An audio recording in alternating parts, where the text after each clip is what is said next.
আলু দিয়ে তৈরি মুচমুচে ডোনাট চিপস। এটা বাচ্চাদের তৈরি করে দিলে কিন্তু বাচ্চারা ভীষণ পছন্দ করবে।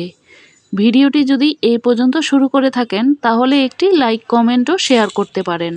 তৈরি করার জন্য আমি এখানে 5টি আলুকে সিদ্ধ করে নিয়েছি। আমি মাঝারি সাইজের 5টি আলু নিয়েছি। এবার গ্রেটারের মধ্যে গ্রেট করে নিচ্ছি যাতে কোনো দানা না থাকে, এজন্য আমি গ্রেট করে নিচ্ছি। চাইলে আপনারা হাত দিয়েও ম্যাশ করে নিতে পারেন। সবগুলো আলুই আমি গ্রেট করে নিয়েছি। এবার দিয়ে দেব স্বাদ মতো লবণ। লবণটা কিন্তু যার যার পছন্দ অনুযায়ী দিবেন। দিয়ে দেব 1 চা চামচ চিলি ফ্লেক্স। এবার দিয়ে দেব আধা চা চামচ কালো গোলমরিচের গুঁড়া।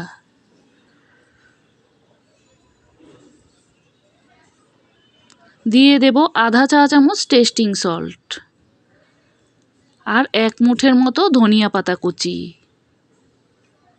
এবার সবগুলো উপকরণ হাত দিয়ে খুব ভালোভাবে মেখে নিচ্ছি।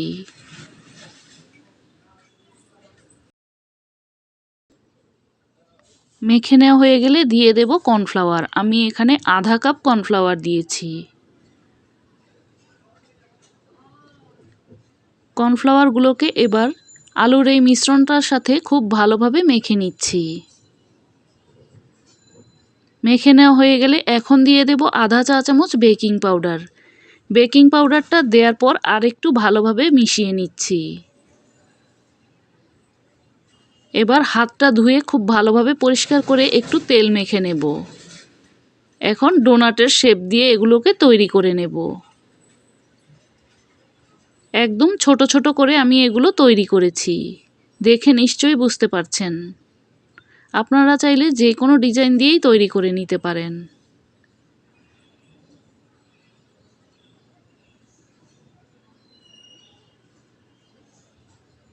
এভাবে করে আমি সবগুলো একইভাবে তৈরি করে নেব। সবগুলো আমি তৈরি করে নিয়েছি। এবার তেলের মধ্যে ভেজে নিচ্ছি। চুলায় প্যান বসিয়ে তেলটাকে খুব ভালোভাবে গরম করে নিয়েছি। এবার এই আলুর ডোনাটগুলোকে দিয়ে দিচ্ছি।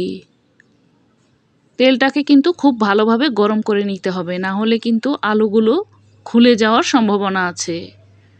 এবার চুলার আঁচটা মাঝারি হিটে করেই এগুলোকে ভেজে নিচ্ছি।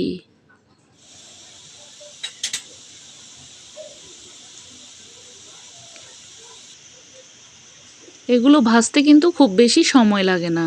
একটা পাশ হয়ে গেলে অপর পাশ উল্টে দেব। উল্টে পাল্টে খুব সুন্দরভাবে এগুলোকে ভেজে নিতে হবে। যখন এইরকম একটা কালার চলে আসবে তখন এগুলোকে আমি তুলে নিচ্ছি।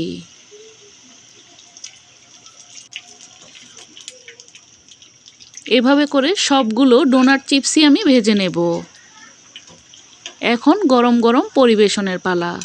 সন্ধ্যার নাস্তায় স্ন্যাক্স হিসাবে বা বাচ্চাদেরকে তৈরি করে দিতে পারেন। অতিথি আপ্যায়নেও কুড়মুড়ে এই ডোনাট চিপসটি তৈরি করে নিতে পারবেন। আজকের মতো এখানেই বিদায় নিচ্ছি। আবারও দেখা হবে নতুন কোনো রেসিপি নিয়ে।